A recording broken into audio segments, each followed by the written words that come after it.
Do I look at the camera? Do I look above the camera? Like,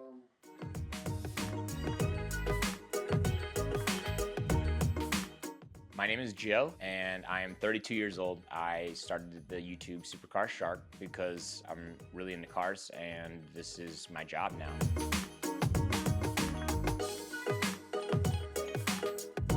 So I went to school here in Las Vegas at the Meadows School, small private school. And then I went to college in North Carolina at a school called High Point University. Graduated High Point in 2014, and I moved back to Las Vegas in 2015. When I first moved back to Las Vegas, I actually was a valet at the Forum Shops at Caesar's Palace, and I had that job for about 10 years, off and on. Valet was a great job because I was always obsessed with cars, so being able to be around cars, park cars, whether it be like a minivan or a Ferrari, like there was always something to do, staying active, and I really, really loved the valet jobs. That's why I, stayed there for so much of my time, because it just was a really easy job. It was really fun, and it was kind of, similar to my passion. But, eventually I decided that it was kind of a very horizontal path, and I wanted to go into a vertical path. So I initially I went into the cannabis industry, and I got a job in cannabis as a janitor. Actually, originally I was the horticulture technician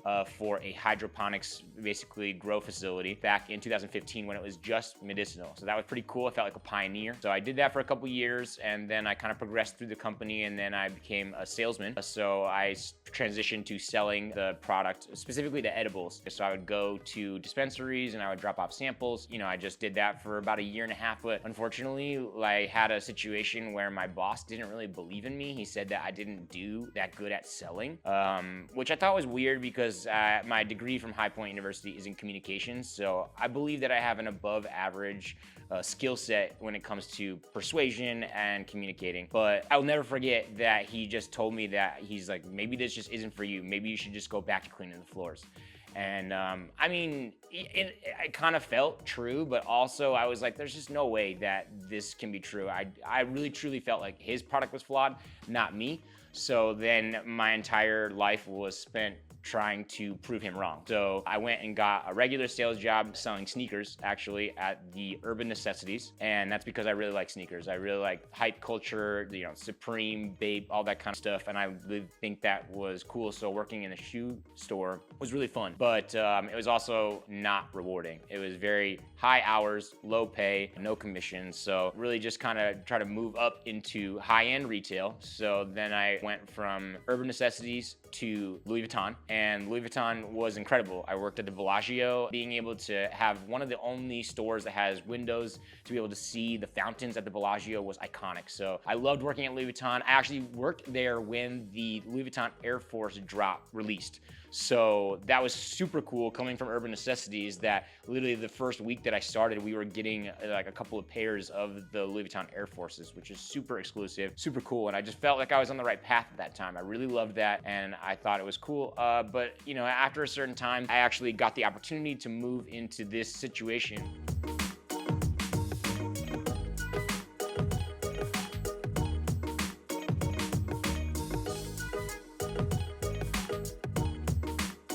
So my day-to-day, I basically have two jobs. One job here at home and then one job on the strip. Here, I like to call myself like the property manager, and just walk the property, and do the things in the morning, like pick up the poop from the dogs, clean up after the chickens, feed the chickens, clean the tennis court, clean like the property, and just make sure everything's looking good, clean the pool. It's a pretty great job because who doesn't want to live at home and then be responsible for the place that they live at? So that's been really great, but it is a lot of time because every day you have to do something with the animals. Every day I have to do something with the property. There's literally always something to do here. So it does take up a lot of time, whereas it would be free time is actually working when I'm at home.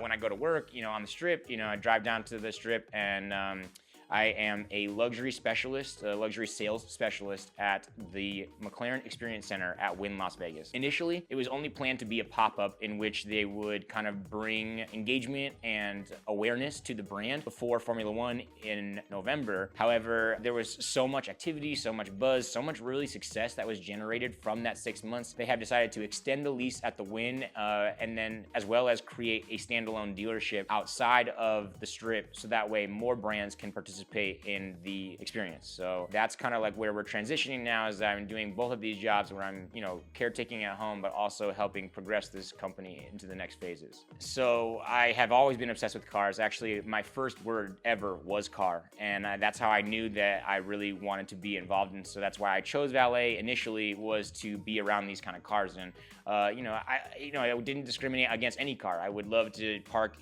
Mercedes or a Dodge or a Ferrari. It just didn't matter, So I was in the culture for a long time, and I loved it. And all of my friends drove Subarus, and super tricked out Subarus. Shout out to Jimmy D, with all of the builds and everything that they do. And it was really cool. And I wanted a way to kind of make my own car in that way. When I first started valet, actually, I had a 2000 Mustang GT stick shift, but then after a few years, I was able to buy a Mini Cooper. I really wanted a Fiat Abarth at the time. I thought that the Abarth exhaust was cooler than anything I'd ever heard, but I ended up finding a Mini Cooper, which is a John Cooper Works. It has a little bit of an exhaust on it. And when I had it, it was such an iconic body style. They only made it for a couple years, so people would always look at it and be like, oh, I've really never seen a Mini Cooper like that before. So that really inspired me to try to go one step further and to create it in a one-of-one situation. Obviously, I'm obsessed with like these, tailor-made Ferrari specs and Pagani and Koenigsegg. So I wanted a way to take my Mini Cooper and make it something that no one had ever seen before. So, the idea really started with, just a wide body kit, air suspension, and wheels like that. To me, that is what it's built to park. It's built to look cool.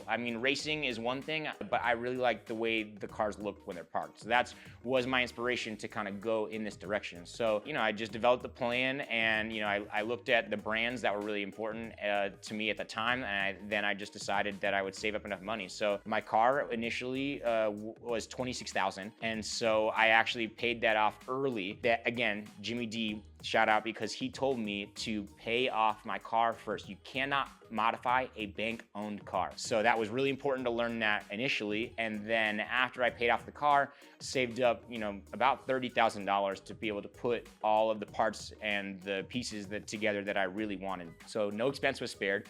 And it took over 10 months to kind of get it completed. And that's including chopping up the body kit, painting the car, installing the air suspension, tires, you name it. It was a long process. But, now that we're here, I'm so grateful that I have it, because it is just something that every time I take it out, people will say, like, what kind of car is that? I've literally never seen a car like that before. And that has been just to differentiate myself from other people who might have Mini Coopers or who might be into the same thing as me. My goals for this channel and this experience is to, number one, obviously share these unique experiences that I have.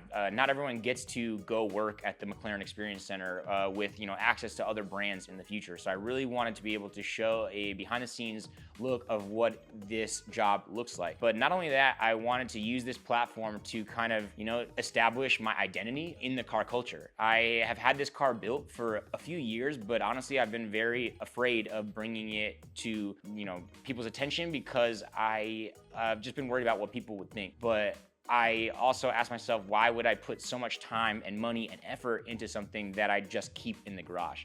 So really having this channel, merging my work and my personal life, will really allow me to stand, proudly of what I have accomplished and what I will accomplish. I'd really love to take this car to car shows outside of Las Vegas. I'd love to go to, the WEC Fest in either, California or Japan. I think that would be so cool to travel with my car. And I believe that this channel will give me the opportunity to do that. Subscribe to my channel and just check out how the journey goes. This is just the beginning, really. We are going to, be consistent in this journey, and I don't mean specifically in upload, but I mean in effort.